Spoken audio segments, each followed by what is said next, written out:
Kemudian saya masuk ke arah garasi, di dalamnya agak dalam sedikit mendekati pintu dapur, garasi bagian dalam ada Pak FS saat itu di situ. Oke. Yang berdiri membelakangi saya saat itu. Dia membelakangi. Jadi begitu saya datang terus dia langsung berpaling. Kemudian Pak FS menyampaikan ke saya, Kasat kamu sini, ikut saya. Begitu yang mulia. Kemudian saya, siap jenderal.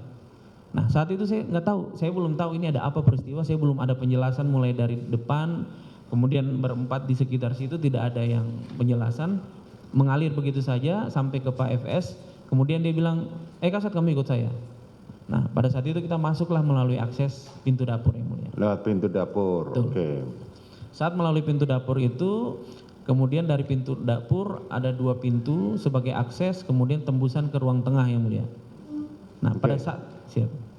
Pada saat saudara bertemu dengan saudara FS tadi, apakah dia masih pegang senjata?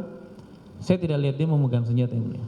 Di antara 4 orang yang saudara temuin tadi ada yang pegang senjata yang masih di tangan? Saya tidak lihat ada yang menggenggam senjata yang mulia. Tidak ada yang memegang Betul. senjata. Kemudian saudara masuk lewat pintu belakang. Saya masuk lewat akses garasi. Oke, lewat garasi. Kemudian masuk, saya mengikuti FS, Pak FS. Saat itu masuk, kemudian FS sambil menyampaikan bahwa ini tadi saya baru dapat informasi ada tembak menembak antara anggota saya. Dia menyampaikan seperti itu sambil berjalan yang mulia. Jadi dia berjalan tidak berhenti, kemudian sampai di depan akses dalam pintu dapur perbatasan, kemudian dia menunjukkan tembak menembak, yang satunya di atas tangga, yang satunya depan pintu dapur, depan pintu kamar Pak FS sendiri.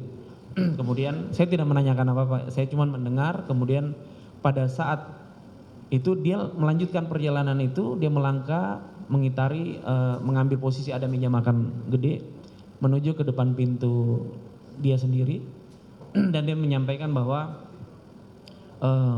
peristiwa ini, tembak menembak ini yang terletak di bawah itu Yosua. Ini kejadian ini karena dia melecehkan istri saya, seperti itu, menyampaikan seperti itu Pak FS. Kemudian pada saat dia sambil menerangkan, kemudian dia menepak tembok, agak keras menepak tembok, karena saya pas dia berdiri di depan pintu kamar begitu, dia menepak tembok yang keras.